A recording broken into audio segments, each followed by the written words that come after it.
नमस्कार। मन चंगा तो कठौती में गंगा, ये कहावत तो आप सभी ने सुनी ही होगी। इस कहावत के पीछे भी एक ऐसा प्रसंग है जो मैं आज आपको सुनाऊंगी। यह प्रेरक प्रसंग आप सभी को कैसा लगा, आप मुझे ज़रूर बताइएगा। तो यह जो प्रेरक प्रसंग है वह संत शिरोमणि रविदास से जुड़ा हुआ है। संत कुलभूषण कवि संत शिरोमणि रविदास का जन्म काशी में हुआ था। उनकी माता का नाम कर्मा देवी था और पिता का नाम संतोख दास था। चर्मकार कुल से होने के कारण जूते बनाने का अपना पैतृक व्यवसाय उन्होंने हृदय से अपनाया था। वे पूरी लगन तथा परिश्रम से अपना कार्य करते थे। संत रविदास बचपन से ही बहुत ही परोपकारी और दयालु स्वभाव के थे। दूसरों की सहायता करना उन्हें बहुत अच्छा लगता था। खासकर साधु संतों की सेवा और प्रभु स्मरण में वे अपना विशेष ध्यान लगाते थे। एक दिन संत रविदास अपनी कुटिया में बैठे हुए थे, प्रभु का स्मरण कर रहे थे।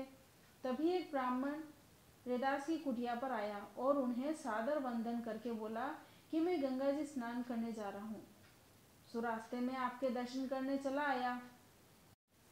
तब रविदास जी ने कहा कि आप गंगा स्नान करने जा ही रहे हैं तो यह एक मुद्रा है, इसे मेरी तरफ से गंगा मैया को दे देना। ब्राह्मण जब गंगा जी पर पहुंचा तो और स्नान करके जैसे ही रुपया गंगा में डालने को उद्यत हुआ तो गंगा नदी में से गंगा मैया ने जल में से अपना हाथ निकालकर वह रुपया ब्राह्मण से ले लिया तथा उसके बदले में ब्राह्मण को एक सोने का कंगन दिया। ब्राह्मण जब गंगा मैया का दिया हुआ कंगन लेकर लौट रहा था तो वह नगर के राजा से मिलने चला गया। ब्राह्मण को विचार आया कि यदि यह कंगन मैं राजा को दे दूं तो राजा बहुत प्रसन्न होगा। उसने वह कंगन राजा को भेंट कर दिया। राजा ने बहुत सी मुद्राएं देकर उसकी झोली भर दी। ब्राह्मण अपने घर चला गया। इधर राजा ने वह कंगन अपनी महारानी के हाथों में बहुत प्रेम से पहनाया तो महारानी बहुत खुश हुई और राजा से बोली कि कंगन तो बहुत सुंदर है, परंतु यह क्या एक ही कंगन है, क्या आप बिल्कुल ऐसा ही एक और कंगन नहीं मंगा सकते?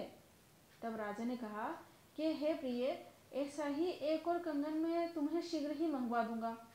राजा ने उस समय पर उसी ब्राह्मण को खबर भिजवाई कि जैसा कंगन मुझे भेंट किया गया था वैसा ही एक और कंगन मुझे 3 दिन में ला कर दो, वरना राजा के दंड का पात्र बनना पड़ेगा। और इस खबर को सुनते ही उस ब्राह्मण के होश उड़ गए। वह पछताने लगा कि मैं व्यर्थ ही राजा के पास चला गया, दूसरा कंगन अब मैं कहाँ से लाऊं।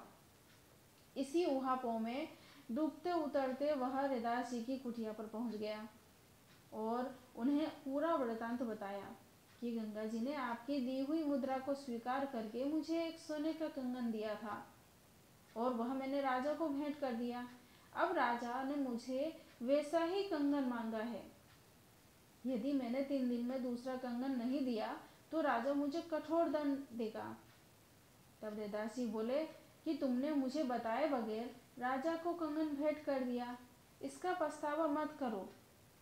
यदि कंगन तुम भी रख लेते तो मैं नाराज नहीं होता और न ही मैं अब तुमसे नाराज हूँ, रविदास जी ने कहा उसको। तब रही बात दूसरे कंगन की, तो मैं गंगा मैया से प्रार्थना करता हूँ कि इस ब्राह्मण का मान सम्मान तुम्हारे हाथ में है, इसकी लाज रख लेना। ऐसा कहने के उपरांत रविदास जी ने अपनी एक कठौती उठाई जिसमें वह चर्म गलाते थे और उसमें जल भरा हुआ था। उन्होंने गंगा मैया का आह्वान कर अपनी कठौती से जल छिड़का। तब गंगा मैया प्रकट हो गईं और रविदास जी के आग्रह पर उन्होंने एक और बड़ा जो कंगन था ब्राह्मण को दिया। ब्राह्मण खुश होकर राजा को वह कंगन भेंट करने चला गया। रविदास जी ने बड़े बड़प्पन का जरा भी एहसास ब्राह्मण को नहीं होने दिया। ऐसे ही थे संत रविदास जी। एक अन्य प्रसंग के अनुसार एक बार पर्व के अवसर पर उनके पड़ोस के लोग गंगा जी में स्नान के लिए जा रहे थे। तब रविदास जी के शिष्यों में से एक ने उनसे भी गंगा स्नान करने के लिए चलने का आग्रह किया। तब उन्होंने उत्तर दिया कि गंगा स्नान के लिए मैं अवश्य चलता हूँ, किंतु एक व्यक्ति को जूते बनाकर आज ही देने का वचन मैंने दिया है, और यदि मैं उसे जूते आज नहीं दे सका तो मेरा वचन भंग हो जाएगा। ऐसे में गंगा स्नान के लिए जाने पर मन यहाँ लगा रहेगा तो पुण्य भी कैसे प्राप्त होगा। मन जो काम करने के लिए अंतःकरण से तैयार हो वही काम करना उचित है। अगर मन सही है तो इसे कठौते के जल में भी गंगा स्नान का पुण्य प्राप्त हो सकता है। माना जाता है कि इस प्रकार के उनके व्यवहार के बाद में ही यह कहावत प्रचलित हो गई कि मन चंगा तो कठौती में गंगा।